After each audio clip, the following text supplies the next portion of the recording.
The story you are about to hear is true. Attention, all true.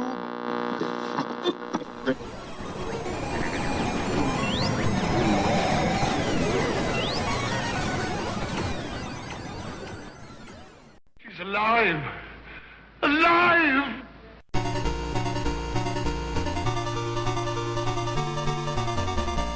Welcome to the Retroist. I consider myself lucky. I grew up in a town that had multiple movie theaters that I could walk to. It could be a far walk, but I could still get there. They were multiplexes, a 6 and an 8, so 14 theaters showing movies all the time. When a big motion picture came to town, there really wasn't an excuse for me not to see it.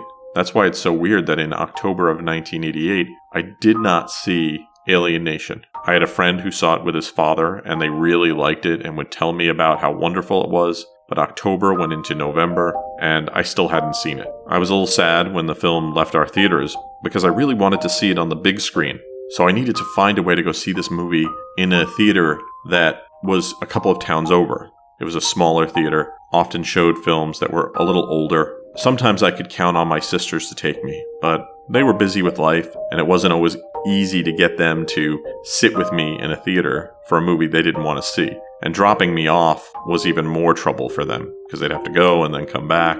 Now, I had some friends who had older siblings, and I thought, well, maybe one of them could give me a ride. So when I was over playing D&D at a friend's house, I asked his older brother, who also played with us, if he had seen Alien Nation, and if he would be interested in driving me to the theater. He said he had seen it, and that he had very little interest in seeing it again. I said, well, what if I gave you a couple bucks to drive us there?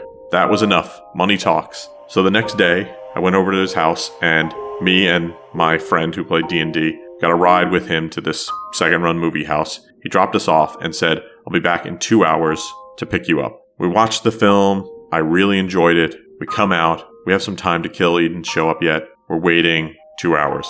Nothing. We sit there and wait. Another 20 minutes, a half hour, nothing. So we think we should call. We find a payphone, and we call my friend's house. Nobody answered. Now we're starting to get worried. Where is this guy? Another half hour passes. Still hasn't shown up. This was 1988. Times weren't all that different. We probably should have known better, but I guess we looked worried enough that an older fella came over to us at the front of the movies and said, hey, what's wrong, boys? You seem upset. And we're like, well, we're supposed to get our ride. We need to get home. He said, where do you live? And we told him. He said, well, I can give you a ride. And I think back to this moment, and I almost want to yell, what are you thinking? Don't take a ride from this guy. He's a stranger. But my friend said, sure. And I thought, oh, if he thinks it's okay, so do I. He said, I'm just down here. Come on. So we're walking toward his car. It was a Lincoln Continental, I think, real big. And we're almost at the door when his brother showed up to pick us up. We thanked the guy, jumped in the car. We're driving home. His brother said, I'm sorry I'm late. And then said, what were you guys doing with that other guy? And we said, we're going to get a ride home from him. The entire ride home, his brother yelled at us, just laid into us. Never do that. What were you thinking?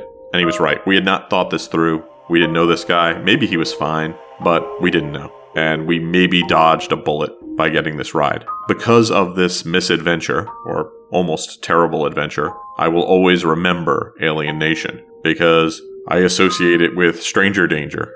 I think the experience made me a little bit more cynical, well, certainly a bit more frightened, and has probably served me well. So I'd like to thank my friend's brother, maybe thank that nice person who was going to give us a ride home, because you just don't know. On today's show, I'd like to talk to you about Alien Nation, the movie. We'll talk about the people in front of and behind the camera. We'll talk about its reception, its plot, its release on home video, and we'll throw in a few surprises here and there. We have an info-packed episode ahead of us, so without further ado, let's start the show.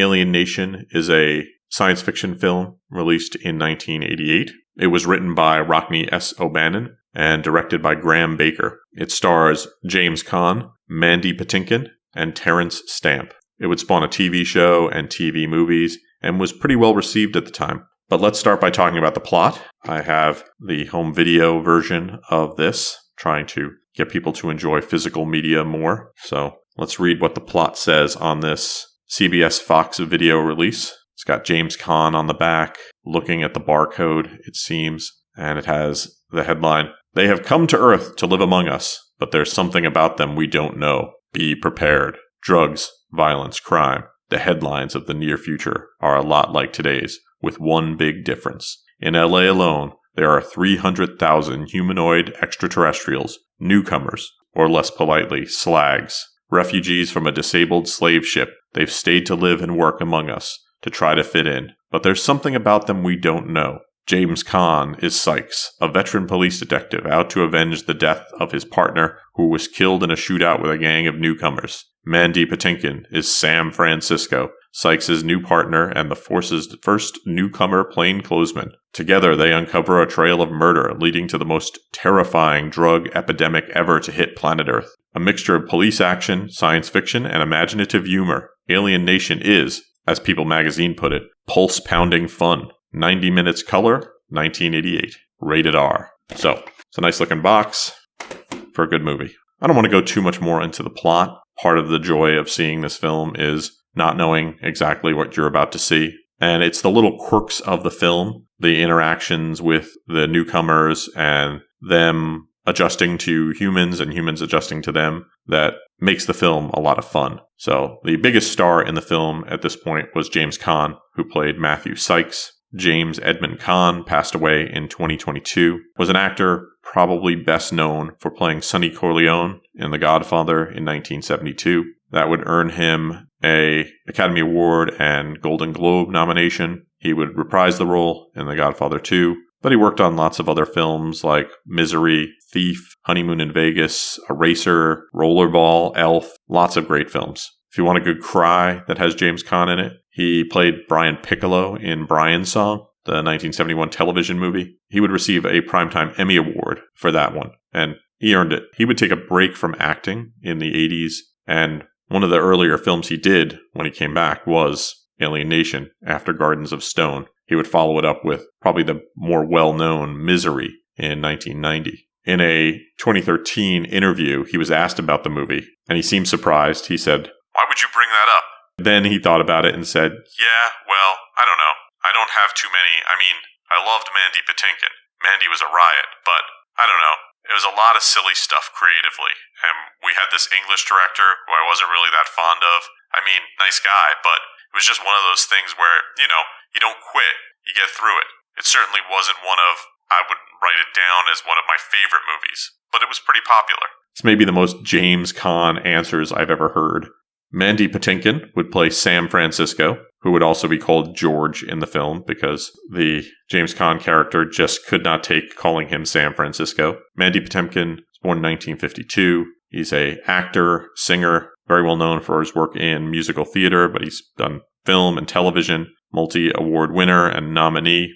Started working on the stage in the 70s. Then he would start getting roles in TV and film. On TV, he was on Homeland and Chicago Hope. In movies, he was in things like The Princess Bride, Yentl, Dick Tracy, Ragtime, and of course, the wonderful Alien Nation. Terrence Stamp is the third big actor in this film, playing the villain, William Harcourt. Terrence Henry Stamp, born in 1938. He has won and been nominated for multiple awards. The Guardian called him the master of brooding silence. And it is true, he's really good at playing villains. If you've seen the Superman motion pictures, you are probably aware that the best villain in all of them was General Zod in the original run, and that was Terrence Stamp playing the role so perfectly. While he's not physically imposing, his attitude and arrogance is just amazing. And he continues to work in films. While those are the big roles in the film, there is a much bigger cast. You had Leslie Beavis as Cassandra, Kevin Major Howard as Rudyard Kipling, George Janeski as Quint, Frank McCarthy as Captain Robert Warner, and many more. The movie was written by Rockne S. O'Bannon. Each week, 20th Century Fox would get a bunch of films, and one of them that producer Gail Ann Hurd got in 1988 was this one by O'Bannon. It had been submitted to other film studios. Hurd and development director Ellen Collett really liked the script and wanted to do this film. They liked the science fiction part of it, but they really liked how it was taking very modern issues and problems and using the aliens as stand-ins. They would secure funding from Fox and began casting and began looking for creatives to work on the film. And it would require quite a lot of creatives because not only do you have to shoot like a normal film, but you have to represent an entire alien society, an alien nation, if you will. Rockne S. O'Bannon is a writer and producer. He is known mostly for his work in science fiction, working on things like Sequest, Farscape, Defiance, and Alien Nation. He made his writing debut back in the early 80s, working on Amazing Stories and CBS's The Twilight Zone, 1985. But the thing that brought him to a different level was Alien Nation in 1988. Then he would have a much longer running show, the original series Sequest DSV in 1993, which not a lot of people talk about nowadays. Then he would work on Farscape on the Sci-Fi Channel. Since then, he has continued to work as both a writer and as a producer, working on things like Warehouse 13, Revolution, V, and Evil. Multiple award winner and overall a very creative person. I was really sad when the Twilight Zone 1985 got canceled. I thought it was a great show and really enjoyed it. But I guess if they hadn't canceled it, probably O'Bannon would not have worked on Alien Nation. So not a bad trade-off. The film was directed by English film director Graham Baker. You know he's English because James Caan said he was English. He worked on a bunch of Hollywood features in the 80s and 90s, but probably his biggest one was Alien Nation in 88. On the small screen, he was known for directing television commercials, most notably the Joe Isuzu commercials of the 80s. If you're not familiar, let's listen to one of those. The film looks great, so I'm going to talk to you about the cinematographer. I also like the story of the cinematographer and how he was hired. It's Adam Greenberg. He's a retired now cinematographer, worked on films with James Cameron, Arnold Schwarzenegger, Catherine Bigelow, Ivan Reitman. Would get nominated for an Academy Award for Best Cinematography for Terminator 2 Judgment Day. He would be contacted by the studio while in Israel to work on the production. And this surprised him. He said, "I was vacationing on the Dead Sea in a kibbutz. It was 125 degrees, and I got a call from Gail. That was the last thing to expect there." He wanted to do the film with a documentary-style technique, but because of the makeup, they had to do special lighting. They also wanted to film a lot at night. So they did some testing, and he learned quickly that because the aliens and their makeup were so different than humans, and they might look proportionally the same, that the wrong lighting or a bad camera angle would show the seams in the makeup. So he had to learn a lot on where to hang the lights, where to position the camera to make the film look good. And it does, especially a lot of the night shots. It has that great LA at night look. Gritty, kind of shiny, scary. It's really well done. When he was talking about the interactions between James Caan and Mandy Patinkin in cars while they were driving, he said, "We used a lot of car mounts. I would light the alien so that he looked good, but if he passed into a shadow while going down the street, you could see all the seams in his makeup. So I sometimes had to block all the streets with black paper." So you can imagine the constant difficulty of the work, and that's why I think he deserves a mention in talking about this film, because there's a lot of makeup. And that makes the film sort of a throwback, because there's quite a lot of extras in the film. The newcomers have their own neighborhoods that they're put into. There are clubs where there's lots of them. So you can imagine just the, I would almost say, chaos. You'd have human actors and then people playing newcomers in all of these scenes, and they all had to look good and not be distracting. And they would really flesh out the newcomers. They would have to come out not just with the spoken language, but the written language, which they would use to put graffiti on the walls. And they decided on a very flowing language that looked like a heartbeat graph. While it might look like a simple idea when you see it up on the screen or even hear about it, it's quite a leap to make. And It takes smart people working on the film for a while to figure that out. The original name for the film was going to be Future Tense. According to what I read online, an earlier draft of the film was written by James Cameron in 1987, but his name was taken off of it, and he's not credited in the film. And I think people were hooked on the idea because they could look at other projects that had been out there that weren't just science fiction, but something like the TV series and movie Heat of the Night, and then say, well, it's Heat of the Night with aliens. Great way to sell anything in Hollywood. And that's why, while it seems like a science fiction film, it's more of a cop drama. Something some people would criticize, but I liked, and we'll talk a little bit about that later. One of the quirkier things I like about reading about the early iterations of the film is that Sam Francisco's character was originally named George Jetson. And Mandy Patinkin had signed up for the role when it was still George Jetson. But Hanna-Barbera, who owned the rights to George Jetson, decided just a couple of days before shooting that they didn't want them using the name George Jetson. And Patinkin was very disappointed. He saw it as central to the character to be George Jetson. He said, "I assumed that the name of the character I agreed to play was George Jetson.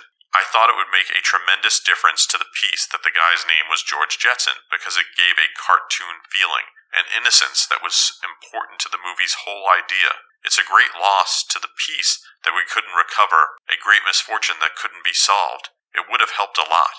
They would leave the name George in the film and write it in that Sykes didn't want to call him San Francisco and thought George is a better name. So he still was George, and I understand all the labels on the set still said George, but his name was San Francisco. I agree that George Jetson is funnier.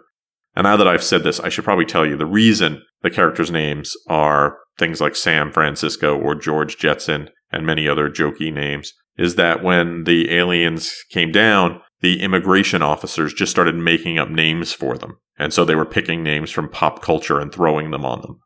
The makeup on the film was done by Stan Winston Studios, very famous makeup studio. Although Stan Winston didn't work on the film, other artists who worked there, like Alec Gillis, Tom Woodruff, Shannon Shea, Shane Mahan, and John Rosengrant would work on it. And they did a nice job because the challenge would be, how do you make something look alien enough, but not look like someone wearing a rubber mask? They wisely, for budgetary reasons and probably realism reasons, decided to make the aliens fairly human-like, which made the plot more interesting in that they're so similar to us, and yet there are differences that externally we as watchers don't necessarily see. And yet the whole film is riddled with drama because of the differences. As I mentioned in my Something Wicked This Way Comes podcast, occasionally a film will get a soundtrack and then it will get redone. In this case, the original soundtrack was composed by Jerry Goldsmith, no slouch when making music for film, but ultimately his work was rejected in favor of Kurt Sobel. If you want to hear some of Goldsmith's work, you could hear it online, but they also would use the music in the theatrical trailer. Weirdly, the audio soundtrack that Sobel made was never officially released, but the Goldsmith one was put out in a limited edition release in 2005. Kurt Sobel, born in 1953, he's an Emmy-winning composer and editor. Movies that he worked on include Alien Nation, The Flamingo Kid, Body Count, and Defenseless. The Rejected was one Jerry Goldsmith, who passed away in 2004, a composer and conductor. He would make scores for 5 of the Star Trek films, the Rambo films, Planet of the Apes, Logan's Run, Chinatown, Poltergeist, Gremlins, Hoosiers, Total Recall, LA Confidential, The Mummy, the list goes on and on. He was prolific and very well respected. He would be nominated for 6 Grammy Awards, 5 Emmy Awards, 9 Golden Globes, 4 British Academy Film Awards, and 18 Academy Awards, winning 1 for The Omen in 1976. Can you imagine getting a score from him and thinking, nah, thanks Jerry Goldsmith, we're good? It's mind-blowing. The film premiered on October 7th, 1988, and it would open in first place its opening week. During its first weekend, it beat out The Accused and Punchline for first place. While it did well its first weekend, it dropped the second week. Domestically, it would make $25.2 million with a 5-week theatrical run. It would make $6.9 more overseas for a combined total of $32.1 million. The expectations, I believe, were much higher for the film, so it wasn't considered a massive success. So I printed out what else was playing at the time in my area. So let's look at the sixplex in my town. You had Clara's Heart, Crossing Delancey, Dead Ringers, Punchline, Gorillas in the Mist, and Die Hard. At the eightplex, you had A Fish Called Wanda, Heartbreak Hotel, Sweetheart's Dance, Imagine, Memories of Me, Married to the Mob, Elvira, Mistress of the Dark, and Alien Nation. So, pretty good lineup. I saw a bunch of these films at the time. So let's look at some of the ads here. You had a giant ad for Memories of Me with Billy Crystal, Alan King, and Joe Beth Williams, a film I still haven't seen. A really big one for Punchline. I've only seen that once. That's that Sally Fields and Tom Hanks film. And then there's kind of a tie between Imagine, Elvira, and Alien Nation. And kind of small for A Fish Called Wanda. Tiny ad. At the Alien Nation, it's a nice ad. There's no blurbs because it's brand new. It says Los Angeles 1991. They've come to Earth to live among us. They've learned the language, taken jobs, and try to fit in. But there's something about them we don't know. What is it? What could it be? At the theater, I would go to see this ad. They were showing Who Framed Roger Rabbit and A Fish Called Wanda. They were also showing a film called Mr. North. So let's check in with Lou Lumenick, my local critic. What did he have to say? He gave Alien Nation 2.5 stars. He says, it's a fast-moving 89 minutes, and I agree. It does move very quickly. He gives accolades to both Khan and Patinkin. He says that Stamp makes a very stylish villain, and he sums it up by saying, Alien Nation is a B-movie of above-average interest. I don't think that's that bad. So good on Lou on that one. As I've mentioned, Lou Lumenick is online on Twitter, still doing stuff online. You can follow him on Twitter. He's Trapped by Television, and his handle is @LouLumenick. That's LOULUMENICK. And the bio under his Twitter handle is everything you wanted to know about the twisted history of theatrical movies on TV between mostly 1939 and 1984, and so much more. Happy to answer your questions. And he does post a lot of great stuff there, so check him out. Looking at other reviewers, it's a mixed bag. Some people really liked it, others didn't. Roger Ebert said that it lacked science fiction themes and was more a police murder revenge flick. His quote was, "They've just taken the standard cop buddy drug lord routine and changed some of the makeup. The newcomers have no surprises." I disagree on that front. There's some fun humor, but I think the point is supposed to be that the aliens are very much like us. There's not a tremendous number of differences, and that's why it's so weird that people have such an attitude about them. If they were very different, people would say, oh, they're so different. I think that he's missing the point. But people generally praised Khan and Patinkin. Some people talked about how good the makeup was. Siskel, who looked at Ebert's review and said, yeah, they're very similar to other cop movies, but he said he found the film genuinely entertaining version of that old reliable, a cop buddy picture with two very different detectives. The film would win a Saturn Award for Best Science Fiction Film and 2 nominations, one for Best Supporting Actor and for Best Makeup. In 1989, so not very long after the film was released, it was put out on CBS Fox Video on VHS and then would get a re-release in 1996. Then in 2001, a DVD would get released on the film that has a nice featurette, some behind-the-scenes clips, including Graham Baker. Weirdly, despite this film's cult status, it hasn't been released on Blu-ray in the United States yet. So if you want to see it in HD, you're going to have to stream it or get a different region Blu-ray.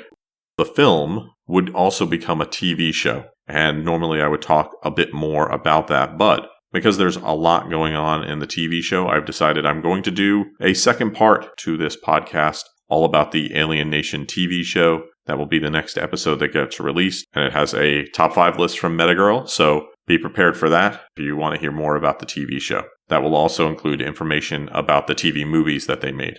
They did do some merchandise for the film, including a novelization by Alan Dean Foster that was released in 1989, which was an adaptation of the film. There would be a series of books that would be more of a takeoff from the TV show. Alan Dean Foster, if you're a fan of novelizations, you'll know he is no lightweight in that genre. Born in 1946, he has written several book series, over 20 novels, and many, many novelizations of films, especially ones of the big sci-fi worlds. He's done Alien, Star Wars, Star Trek, Transformers, The Terminators, Clash of the Titans, The Thing, The Black Hole, Krull, and many more. Back in the 80s, I would always be looking for Alan Dean Foster's name, and I picked up a lot of these novelizations. They're fun to read and often have details that aren't in the movie. If you are into novelizations, there's been a sort of renaissance in discussing them and a few podcasts out there. So just search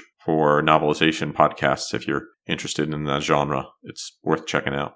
DC would do a comic one-shot in December of 88. Malibu Comics would do more comics, but those are about the TV show. Now, while some people didn't like the buddy cop aspect of Alien Nation, they didn't want to see a procedural with aliens in it. It was my favorite part of the film. We get to see Earth problems that we have, but in other people. And in the long run, it shows that how humans themselves, despite any differences they might have, can attack problems together, and that they're not all that different and can get closer together. The procedural aspect of the film allows us to instantly know what we're getting, and there's a comfort in that plays really well with this idea of people who don't get along, because we know about how buddy cop films work. We also know that inevitably they're going to see past all their problems and bond in a way that brings them very close together in a satisfying way that makes the film very satisfying to watch.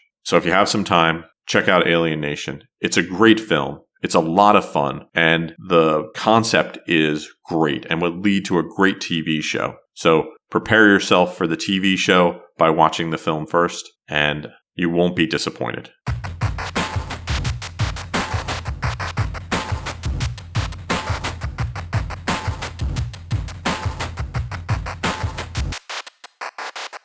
Thanks for listening to the show. For more retro fun, you can drop by the website at retroist.com. If you want to follow me online, I'm at Twitter and now Mastodon. Trying that out. I'm at twitter.com/retroist and retroist@mastodon.social. Thanks to Peachy for all the music you hear on the show. If you like what you hear, you should follow Peachy on Twitter and Twitch. He's at PeachyPixel8. That's the word Peachy, the word pixel, and the number 8. Thanks to everybody who's been supporting the show. If you'd like to support the show, you can do so by dropping by patreon.com/retroist. For just a few bucks a month, you support the show, and I really appreciate it. Thanks for listening to the show, and I hope you have a great weekend.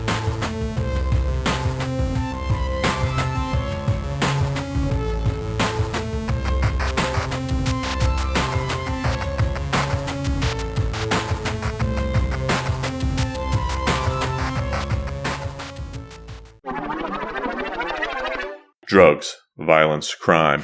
Whoops, that is how sleeves on videotapes work. Drugs. This has been a Retroist production. Goodbye.